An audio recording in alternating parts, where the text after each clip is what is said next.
دا کم یو بنده دی چې د قیامت په ورځ به الله د ټول مخلوق په مخ کې میدان د محشر ته راولي او الله به تې دومره خوشحاله او دومره رضایي چې د جنت حورې به ورته وښیي او بیا به ورله اختیار ورکړي چې بنده تا ته اختیار دی چې په دې کې ستا کومه حوره خوښه ده د هغې انتخاب د ځان دپاره وکړه.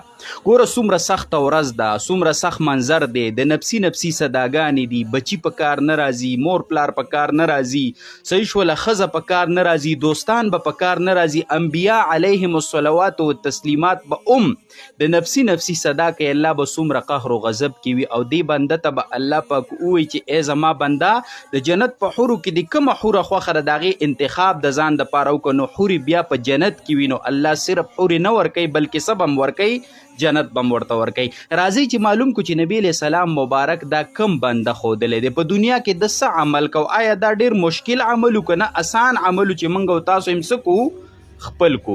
ګوره جی حدیث مبارک کی راځي جامع ترمیزی کی دا روایت نقل شوی حضرت انس رضی الله عنه فرمایي چې نبی علیہ السلام مبارک او فرمایل چې یو بنده ته غوسه ورشي، څه ورشي جی؟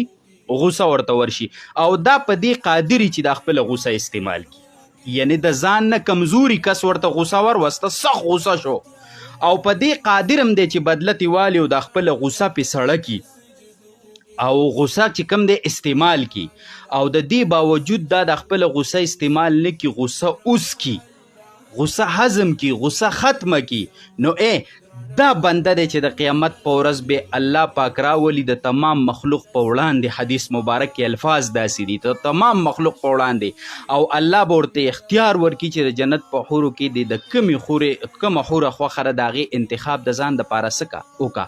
اوس ته معلوم که چې د غوسې په کنټرول باندې الله پاک څه ورکوي. یو بل حدیث مبارک کې څه راځي، نبی علیه السلام مبارک صحابو تو فرمیل تاسو پهلوان پیژنئ؟ پهلوان چاته وایي؟ صحابو ته چې الله او د الله رسول ښه پوهېږي، موږ خو پهلوان هغه چاته ویو چې یو راولګي بل راوپرځوي. نبی علیه السلام ویل دا پهلوان نه دی چې دا یو راولګي او بل وپرځوي، زموږ خلک خو دې ته پهلوان وایي. نبی علیه السلام ویل پهلوان هغه دی چې ده له غوسه ورشي او دا خپله غوسه اوس کی کنټرول کړي، دا کس څه دی؟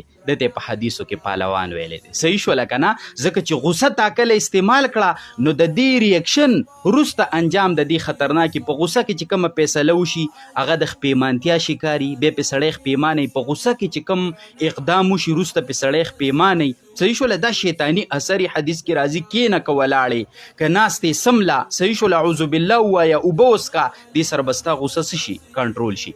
حدیثو مبارکو کې کتابونو کې تفاسیرو کې ذکر کوي یو بزرګو هغه ته خپلې وینځې اوبه اچولې، اوبې ورته اچولې د چارندم دپاره، دا لوښی تې خطا شو، د اوبه په هغه بزرګ ورتوی شو، هغه سخت غوسه شو، رنګ یې سور شو. دا وینځه تکړه وینځه وه، قرآن باندې پویه وه، دې ورته یکدم ویلې والکاظمین الغیظ.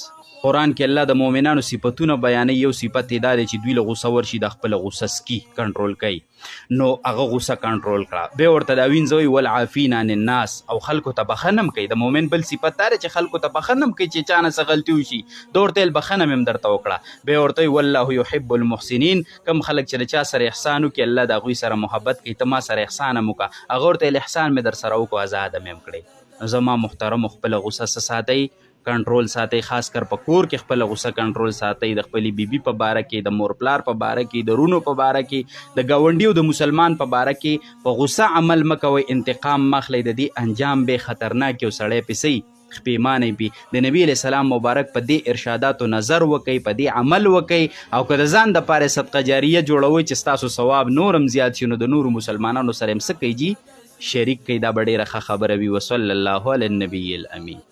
یو زنانه چارندم کوي یعنی وضو کوي او د دې سر سرتور وي، نو آیا د دې اودس کیږي که نه؟ یا د مخکې نه سر سرتور نه دی خو د چارندم په درمیان کې د سر نه لوپټه پرېوته، نو آیا دې سر د دې په اودس څه اثر غورځېږي او که نه غورځېږي؟ جواب: زنانه له پکار دي چې دا کله اودس کوي نو چې د دې سر مکمل پټ وي، خو که چېرې سر یې ښکاره وي یا د سر نه لوپټه د اودس په درمیان کې وغورځېږي، نو دا په اودس څه اثر نه غورځوي، د دې اودس کیږي، خو دا بهتره نه ده، پکار ده چې د دې سر څه وي جي؟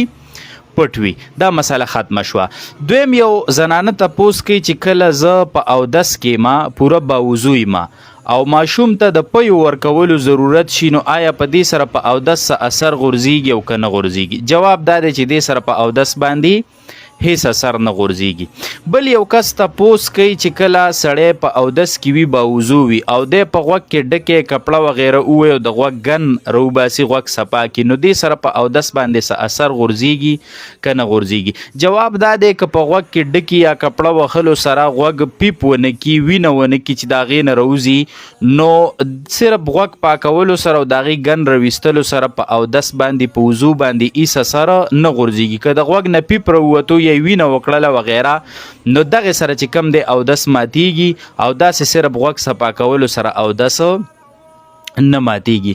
بل یو زنانه تپوس کوي چې موږ داسې چا نه اورېدلي دي چې د بیمارۍ په ورځو کې چې کله زنانه په خپلې مخصوصي بیمارۍ سره بیماری نو دا په دغه ورځو کې نکریزي نشي لګولی، دې سره دا نکریزي بالمازه ګرځي.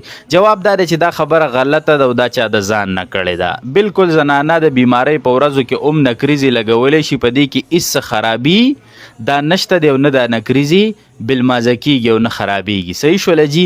بل یو زنانه تپوس کوي چې کله موږ په مخصوصي بیمارۍ سره بیمار یو، نو په دغه ورځو کې موږ له څه داسې عمل پکار دی، ځکه چې موږ باندې خو منځونه نه وي، منځونه نه کوو، نو کم داسې عمل پکار دی چې موږ ته پې دا دغه مانځه ثواب چې کم دی هغه حاصل شي؟ نو ګوره جي دا ډېر ښه سوال دی. د دې جواب کې کتابونه دا ذکر کوي لکه شامي وغیره د فقه حنفي معتبر کتابونه، هغوی دا وایي چې زنانه کله د حیض په بیماری بیماره ده، نو چې د مانځه ټیم راشي دی له پکار دی چې اودس چارندم وکړي او په مصله باندې کښېني، څومره وخت چې ردي په مونځ لګي هغومره وخت دا ذکر و اذکار وکړي، د قرآن تلاوت دې نه کوي، په یادو دې نه کوي، لاس دې نه وروړي او نور لا اله الا الله او تسبیحات او ذکر و اذکار وغیره دې وکړي، نو دې ته به انشاءالله الله د مانځه ثواب ورکړي. گویا کې دې نه دا کومه د منځونو چوټي راله، نو دا د منځونو چوټي به په چوټۍ نه حسابېږي او دې ته به الله هغه د منځونو ثواب څه دی هغه اجر به ورته الله پاک ورکي. بل یو زنانه تپوس کوي چې کله موږ په واشنګ ماشین کې د بلمازه کپړو سره مانځي کپړې مواچو، نو آیا دا به څه طریقې سره پاکول شي؟ د دې جواب دا دی چې د بلمازه کپړو سره مانځي کپړې چې صرف خیرنې وي بلمازه نه وي، دا نه دی اچول پکار. خو که تا وام چولې ټولې دي یو ځای وینځلې، نو دا خو ټولې نجسې شولې، دا مانځي م ورسره بلمازه شو. نو اوسې طریقه دا ده چې دا کپړې روچتې کې، نو 3 پیرې به د پاکو اوبو نه تېرې کې او 3 پیرې به ښه نه چوڼ کې، نو د هغې نه پس دا بیا ټولې څه شولې مانځي شولې او د استعمال قابل شولې. دا ډېر اهم مسایل دی او څنګه چې نارینهو ته ضرورت دی، نو دغه شان زموږ په کورونو کې زنانو ته هم د دې مسایلو ضرورت. د سر ویښتان په داسې طریقه باندې کټ کول چې بعضې حصې واړه کړي او بعضې حصې غټ پرېږدي، یا بعضې حصه وخرې او بعضې حصې پرېږدي هغه ونه خرې، نو احادیثو مبارکو کې د دې نه منع راغلی ده. نبی علیه السلام مبارک فرمایي، د عبدالله ابن عمر رضی الله عنه روایت ته فرمایي چې ان رسول الله صلی الله علیه وسلم نهى عن القزع، چې نبی علیه السلام د قزع نه منع کړی ده. قزع څه ته وایي؟ یحلق بعض رأس، چې د سر بعضې حصه د ویښتو دا وخرې یی واړه کي، و یترکو بعض او بعضې څه کې پرېږدي. لکه زمونږ خلک شاته چې کم دی کټینګ کوي، شاته ویښته یا اخرئ، دا نوجوانان چې ګوري، ماشومانو له ګوري، دا سرکاري کسان اکثر ګوري، نو شاته ویښته یا خرولي یی واړه کړي او مخې ته سټوکې پرېښي، یا د هلکانو د یو سیټ ته دا ویښته خرولي یی واړه کړي او دا نور ویښتان چې کومي دی پرېښي. نو احادیثو مبارکو کې د قزع دغې ته ویلی شي او نبی علیه السلام مبارک د دې نه څه کړی ده؟ منع یې کړی ده. زمونږ خلک ورته فوجي کټینګ وایي، دا فوجي کټینګ نه دی، دا انګریزي کټینګ دی، دا اصل کې عیسائی کټینګ دی. د عیسایانو طور طریقې مخ پلوه، شکل د هغه چا په شان مه جوړوه چې په چا باندې غضب کړی شوی دی، غیر المغضوب علیهم ولا الضالین، آمین. صحیح شوله. دا خو ته په سورې فاتحه کې 15 ټیمه دا دعا کې چې الله د هغه خلکو لار راته وښایه انعمت علیهم چې تا په انعام کړی، غیر المغضوب علیهم د هغه خلکو لار راته مه ښایه چې په چا باندې غضب کړی شوی دی. نو په یهود او نصاراو باندې غضب کړی شوی دی او د ګمراهانو خلکو لار راته مه ښایه. صحیح شوله که نه؟ نو 15 وخت په مانځه کې سوال هم کې لګي د هغې الټم روانې، نو پچا چې الله انعام کړی د هغه خلکو لاره اختیار کړه، د نبی علیه السلام مبارک شکل و شباهت اختیار کا، یا ټول ویښته د سر کټ کا، یو شانې کټ کا، که واړې کټ کې او که لږې غټ کټ کې یو شانې کټ کا، او یا ټول ویښته د سر پرېږده، دې ځایونو پورې دا د نبی علیه السلام مبارک سنت دي. په دې طریقه باندې دا طریقه باندې دا د یهودو د نسوارو طریقې دي، په سرکاري سطح په موږ کې رادننه شوي دي او په پرایویټ سطح موږ بچو له، ماشومانو له، نوجوانانو له، هلکانو له موږ لګي دغه طریقې سره څه کوو؟ ویښته ورله جوړون دا یاد ساته چې دې نه نبي علیه السلام منع کړې ده او دا د نبي علیه السلام طریقه نه ده او نه د مسلمانانو طریقه ده. دا خبره ختمه شو. دویمه خبره غټ بریتونه پرېښودل. د اکثرو خلکو دا عادت دی په دې شونډو یې دا برید راوړېدلي. دا ځان سره یاد ساته حدیثو مبارکو کې د دې نه څه راغلی ده منع راغلی. یو حدیث کې راځي چې 15 څیزونه چې دي دا د فطرت نه دي لکه فطرت انساني 15 څیزونه په هغې کې یو دا دی چې برید به کټ کوي. برید به غټ غټ نه پرېږدي چې په دې شونډو راوړېدلي او دا شونډې خو څه کوي چې نیمه خوله هم پکې پټوي پته یې هم نه لګي. صحیح شوله که نه؟ نو د دې نه په احادیثو مبارک کې منع راغلی یعنې دا د انسان فطرت نه دی چې دا دومره برید پرېږدي. صحیح شه انسان فطرت دا دی چې دا به دا برید څه کوي جي دا به کټ کوي. بل حدیث مبارک کې څه راځي خطرناکه خبره ده. څوک چې برید کټ کوي نه یعنې دا بره شونډه ترې نه خالي کوي او برید یې غټي دا په خوراک څښاک کې هم لګي نو دا علما وایي چې مکروه دي او حدیث مبارک کې راځي چې څوک برید کټ کوي نه او داسې پرېښي وي نو دا زموږ د ډلې نه دی.